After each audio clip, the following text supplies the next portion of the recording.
To win a relay, each team member must do his or her part in the race.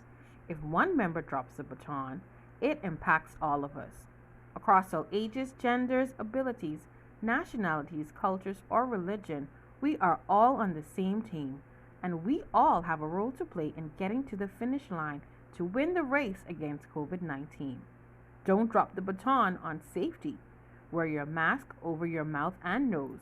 Keep at least 3 feet distance from others. Do not touch your face. And wash or sanitize your hands often. Together, we will win. Don't wait. Get vaccinated today.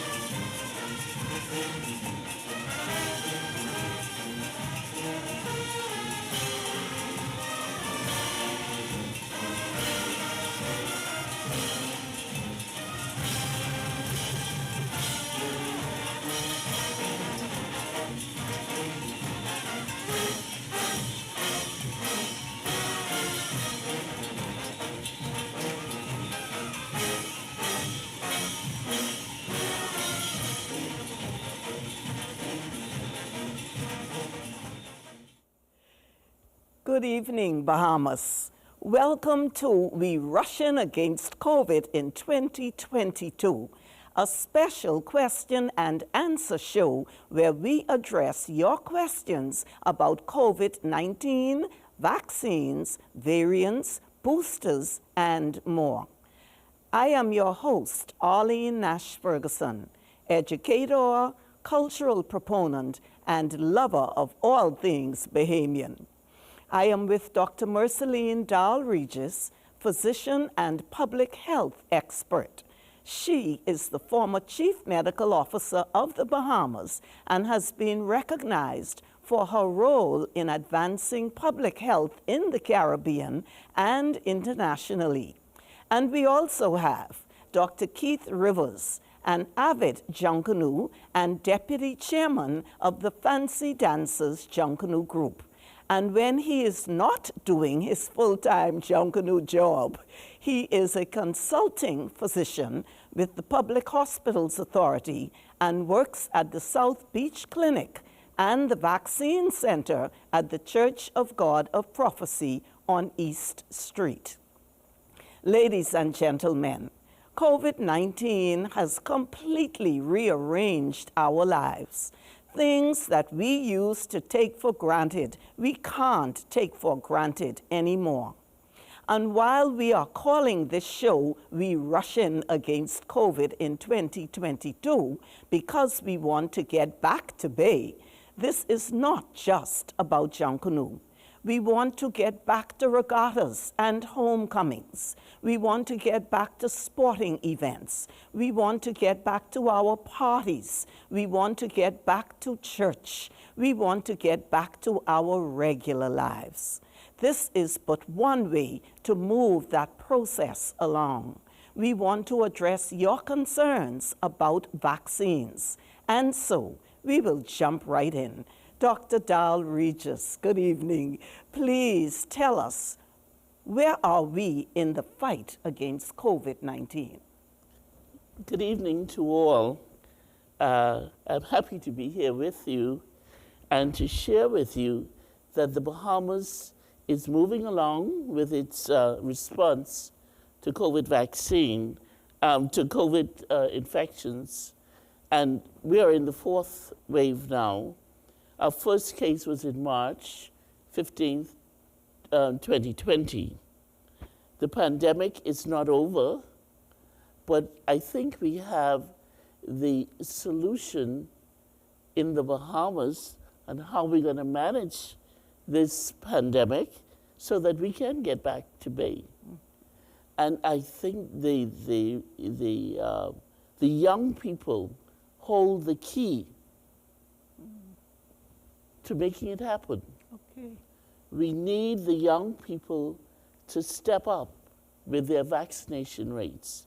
When you look at the graph on the screen, our aim is to get to 70% of the population look at those under 40. The uptake is very low.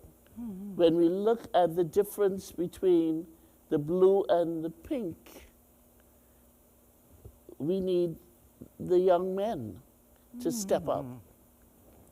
And we have implemented the public health measures, and we have a tool, vaccines, to help us along. Dr. Rivers can tell you more about the vaccines. Currently, we have 3 vaccines available here in the Bahamas. The AstraZeneca, which was the initial vaccine. We also have Johnson & Johnson, and we have Pfizer. All of these vaccines have been proven to be safe. They've all been recommended by the WHO. And so if we are more motivated to get vaccinated, we can end this pandemic. And so, Doc, when I look at that, graphic, the younger people, the lines are very low, and particularly as Dr. Dallery just said, the males are responding less than the females, whereas the other end of the spectrum, people who are on in age have responded very, very well. So the key now is to get all ages up to over 70%. Is that our target? Indeed it is. And if we do it quickly, Yeah. I think we would see the response. Should another wave come, you would have fewer hospitalizations, fewer cases, new cases, fewer hospitalizations, and fewer deaths. Yes, yes. Yeah. The virus is this is a new virus, the coronavirus, and it is ever changing. And our information is coming out all the time. We learn about the behavior of this virus through genomics, through the lab, genomic sequencing.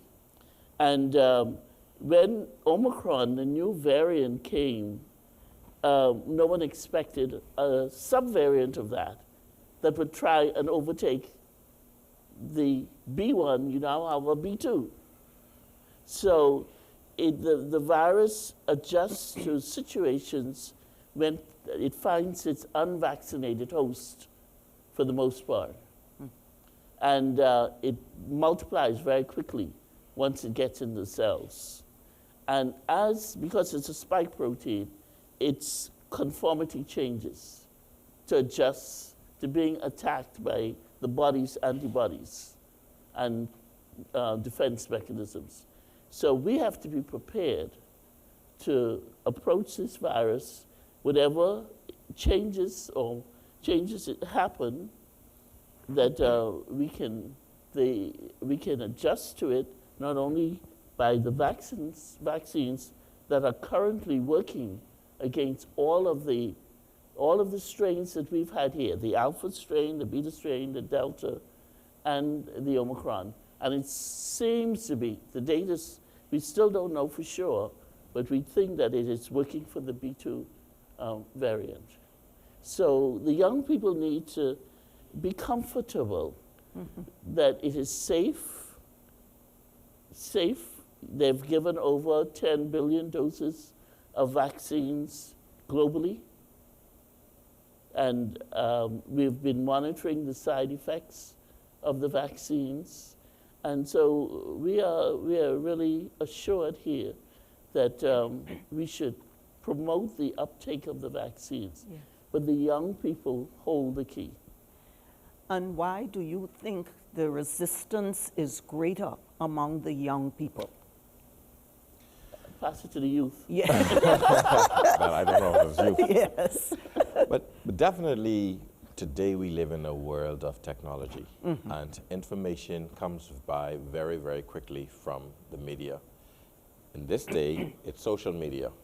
And some of the information that is coming to us is not really information, it's misinformation. And a lot of this misinformation is not based on scientific facts. And so, unfortunately, facts are boring, and people are mesmerized more by conspiracies. And because it's so readily available, people have been hesitant, especially young people, because those are the ones that are mostly on social media, on Facebook, and other sources of information where you're going to get a whole lot of information coming to you at one single time. So what is actually in the vaccine? Well, the vaccines are made up of components that you would find actually in the food that you eat. It's made up of lipids or fats. It's made up of sugars. It's made up of salts. And one very important component is a part of the virus. It's not the virus itself, and that section of the virus that we put into the vaccine does not cause COVID, and it's not infectious. And so far here in the Bahamas, we have two types, and not just in the Bahamas, but around the world. There's the messenger RNA vaccine, such as the Pfizer that's available here, and also the Johnson & Johnson, which is a viral vector. And so, vaccine. And so these portions of the virus that we put into the vaccines are safe. It will not transmit the disease to patients. And I recommend that people or everybody get vaccinated. Thank you so much. And ladies and gentlemen, It is important to emphasize that the vaccines do not contain viruses. Yes. yes, thank you. Yes, we need to know. And ladies and gentlemen, on that note, we are going to take our first break. Please stay with us. When we get back, we will get right into the questions. We'll be right back. Wear your mask, covering your nose and mouth to protect babies and children. Wash your hands for a friend with a weaker immune system. Only read and share information from trusted sources to avoid unnecessary panic. I'm gonna need y'all to avoid these large crowds. Physical distancing isn't the same as being socially distant. Together, we will win. Don't wait. Get vaccinated today. Omicron spreads fast. Protect yourself by wearing your mask the right way. Crowded indoor spaces present the most risk. See how the choices we make help stop the spread. If diagnosed with COVID-19, people with asthma and other chronic respiratory diseases are at greater risk for severe complications, including life-threatening pneumonia or bronchitis. As a preventative tip, you should wash your hands regularly using soap and water. If you suffer from asthma, you should protect yourself by taking your daily asthma controller medications as prescribed and know how to correctly use your inhaler. Keep an emergency supply of prescription and OTC medications, but do not hoard medications. Use a nebulizer in a place where droplets in the air cannot be inhaled by others. And help yourself cope with stress and anxiety. Consider stress-relieving activities like exercise and yoga, just to name a few. If you are asthmatic and are experiencing any of the COVID-19 symptoms, call 511 or contact your doctor right away to discuss your symptoms. Stay home and separate yourself from others so you won't risk spreading infection. This message has been brought to you by the Public Hospitals Authority. Welcome back. We are in the second segment of We Rushin Against COVID in 2022. I am your host, Arlene Ferguson, and I am here with Dr. Merceline Dahl-Regis and Dr. Austin Rivers. And we are now going to entertain some of the questions that we have received. Doctors, here is the first one from an anonymous person. I keep seeing on social media that people get vaccinated and then they die. Are these stories true? That's our first question. Please feel free to jump right in, Dr. Dahl-Regis. I can start. That is a concern for many who have received the vaccine and still got COVID. Those who have pre-existing conditions have difficulty fighting COVID. That's one. Those persons who are, let me explain it this way, if I can. They're not able. Your immune system, when the virus enters the cell, it multiplies trillions times. Mm-hmm.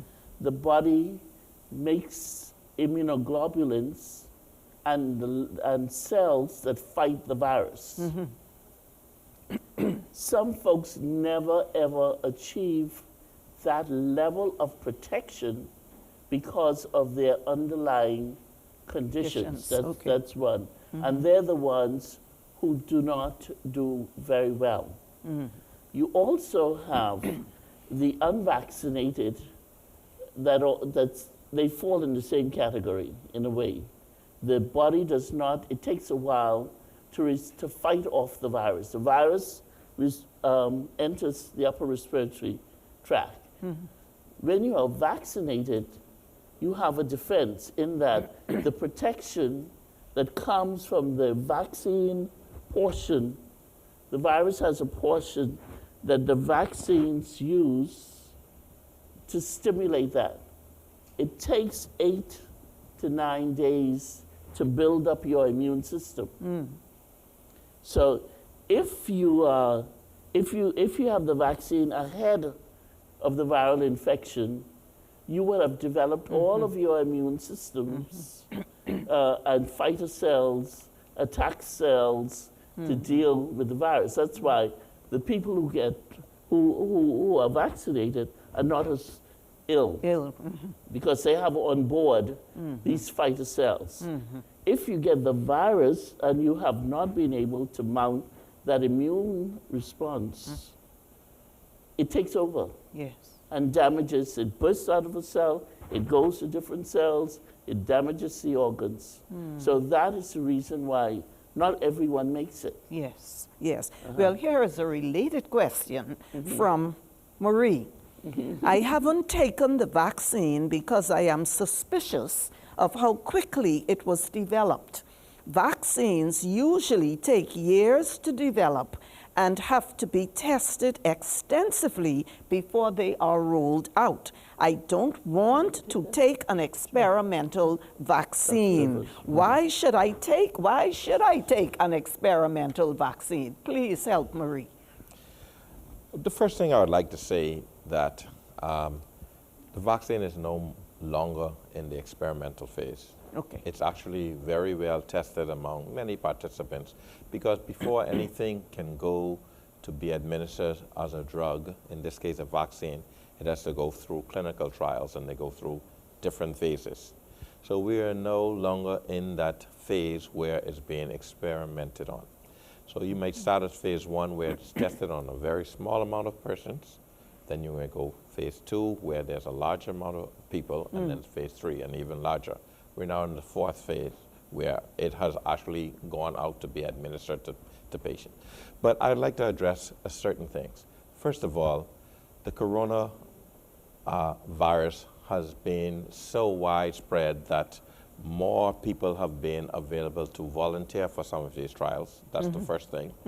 And because of the devastation, instead of just individual companies pouring their resources into the development of vaccines, governments have gotten involved, which means that there's more monetary resources. Yes, resources available for the development of vaccine. But I just want to highlight on a historical point. I don't know how many of the young people can remember, but certainly the H1N1 virus that happened, I think this was in 2009. I was certainly a young physician at the time. That started in February 2009, and by September, we already had a vaccine. And so if you look at the timeline for this COVID vaccines, I want to say vaccines because there are more than one. COVID was first identified and called a pandemic pandemic in October 2019. But it was not until March of 2021 that the vaccine actually came to market. So when you look at, and I was told at the time too, not to take the H1N1 vaccine because of what might happen. I'm still here. Is that right? Yes. And so, and I did, I took it. But if you look at the time from the development of the H1 vaccine, that happened in months, which was very, very safe. And this one took almost 2 years, from 2019 to 2021. And so, like I said, because of the, the overwhelming problem with the death, governments have actually invested a lot of resources into the development of these vaccines. And speaking of which, the technology, the messenger RNA, has been actually experimented on for over 20 years. It's just that we've now used the spike proteins for this corona, this novel corona, that we've injected into this technology that's been around for over 20 years. So it actually wasn't rushed at all. I see. Now I'm going to throw you a curveball. Sure. Didn't scientific studies claim that the more one is vaccinated or boosted, that the immune system becomes compromised? Not necessarily. Okay. There are actually some pathogens or diseases, whatever you want to call them, that the body cannot surmount. And so, take for instance, HIV. And so, we actually build our immune systems and when we get vaccinated, because now we have fighter cells, antibodies, T cells that quickly go into action once we are faced with that real pathogen, whether it's a bacteria, whether it's a virus, whether it's a fungus. And so you're actually building your immune system by getting vaccinated. And you are a jungle man. Eat properly. Yes. Tell them you have to eat properly. Definitely. Yes, very, very important. You are a jungle man, so you would understand the rally cry, let's go to war. Definitely. And this is definitely a battle that we are in, but we are going to win. Yes. We are going to will. win. And so we have a question from Betty Rolls. She sent us this question. Why not now, and Dr. Rivers, this is for you because you are in the clinics, why not now allow medical practitioners to administer the vaccines from their offices, as with flu shots? Some people may have more confidence getting one of the vaccines from a physician who knows their medical history or can perform a checkup first. Another great question. Yeah, that's actually a very good question. I can relate to this firsthand because I actually work at a vaccine site. Yes. This is the Church of God on Prophecy on East Street in Sunlight Village. If you would see how the vaccine are packaged, they are packaged in multi-vials. A better way to make use of the resources if that a whole lot of people come together and get them one time, because sometimes when you open these vials, they actually expire. And so putting them in individual clinics could result in wastage. Okay. And so by having an accumulation of people that come and get these things, it actually saves the vaccine. Another reason, to tell you the truth, that this is a very, very avid one, is that proper storage has to be ensured. Now, especially for the Pfizer, it has to be stored at a certain temperature, below 20 degrees Celsius. We do not have those types of refrigerators at probably any of our polyclinics, both private, public. And so storage and the multi-vial use so that it can reach more people. Dr. Regis, if you would like to add anything to this. I thought that's an excellent question, really. And I think it's where we want to be, where we want to go. Yes. Yeah. And we can get around it with the storage component. The vial is